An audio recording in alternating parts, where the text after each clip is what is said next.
പഴനി ദർശനത്തിന് സമാനമായി പുണ്യം ലഭിക്കുന്ന സുബ്രഹ്മണ്യ ക്ഷേത്രങ്ങളിലൊന്ന് നമ്മുടെ കോഴിക്കോടുണ്ട്. എരഞ്ഞിക്കൽ കാരംവെള്ളി ശ്രീ സുബ്രഹ്മണ്യ ക്ഷേത്രം. മഹാക്ഷേത്രങ്ങൾക്ക് സമാനമായി ധ്വജപ്രതിഷ്ഠയ്ക്ക് ഒരുങ്ങുകയാണ് ഈ ക്ഷേത്രം. പഴനിമല കോവിലിലെ പാൽക്കാവടി, ബാലസുബ്രഹ്മണ്യന്റെ പീലിക്കാവടി. പഴനിമല കോവിലിലെ പാൽക്കാവടി, ബാലസുബ്രഹ്മണ്യന്റെ പീലിക്കാവടി. വേൽമുരുക ശ്രീമുരുക, വേൽമുരുക ഹരോഹര ശ്രീമുരുക. കോഴിക്കോടിന്റെ ചരിത്രത്തോളം തന്നെ പ്രാധാന്യമുണ്ട് എരഞ്ഞിക്കൽ കാരംവെള്ളി ശ്രീ സുബ്രഹ്മണ്യ ക്ഷേത്രത്തിന്. 7 ഏക്കറോളം വരുന്ന സ്ഥലത്ത് വിശാലമായ 2 കുളങ്ങൾ ഉൾപ്പെടെ നിലകൊള്ളുന്ന ഇവിടെ ദർശനം നടത്തിയാൽ പഴനി ദർശനത്തിന് സമാനമായി പുണ്യം ലഭിക്കും എന്നാണ് വിശ്വാസം.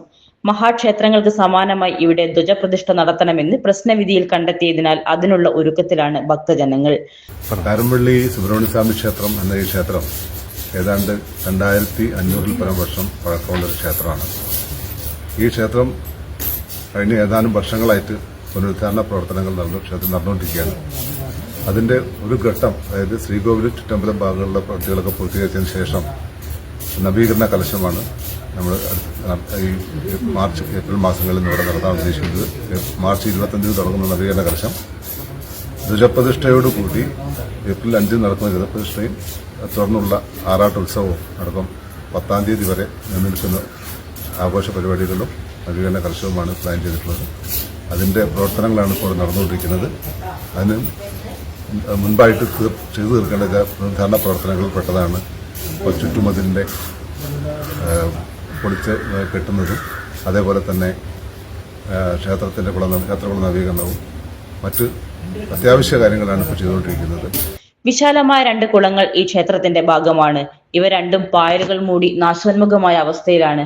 അവ വൃത്തിയാക്കുക എന്ന ഭഗീരഥ പ്രയത്നവും ധ്വജപ്രതിഷ്ഠയ്ക്ക് മുമ്പായി ചെയ്തു തീർക്കേണ്ടതുണ്ട്. കാരംവെള്ളി ശ്രീ സുബ്രഹ്മണ്യ സ്വാമി ക്ഷേത്രത്തിലെ പ്രധാനപ്പെട്ട 2 കുളങ്ങളാണ്. ഒന്ന് കിഴക്കേക്കുളം, പടിഞ്ഞാറേക്കുളം. ഇത് ഈ കിഴക്കേക്കുളമാണ്. നമ്മൾ ആറാട്ടുമായി ബന്ധപ്പെട്ട് വിശേഷപ്പെട്ടതാണ്. ഇപ്പോൾ ഇത് തീരെ ഉപയോഗമല്ലാത്ത രീതിയിൽ ആഫ്രിക്കൻ പായൽ നിറഞ്ഞ് ആകെ വൃത്തികേടായ എന്ന ഒരവസ്ഥയാണുള്ളത്. അതിന് ക്ഷേത്രത്തിന്റെ പുനരുദ്ധാരണ കമ്മിറ്റി ആയാലും ക്ഷേത്ര കമ്മിറ്റി ആയാലും നല്ല രീതിയിൽ ശ്രദ്ധിക്കുന്നുണ്ടെങ്കിലും ഇനിയും ഭക്തജനങ്ങളുടെ ഒരു സാന്നിധ്യം ഈ കാര്യത്തിൽ ആവശ്യമുണ്ട്. 2025 മാർച്ച് 26 മുതൽ ഏപ്രിൽ 10 വരെയാണ് ധ്വജപ്രതിഷ്ഠാ ചടങ്ങുകൾ നടക്കുക. ACV news, Kozhikode.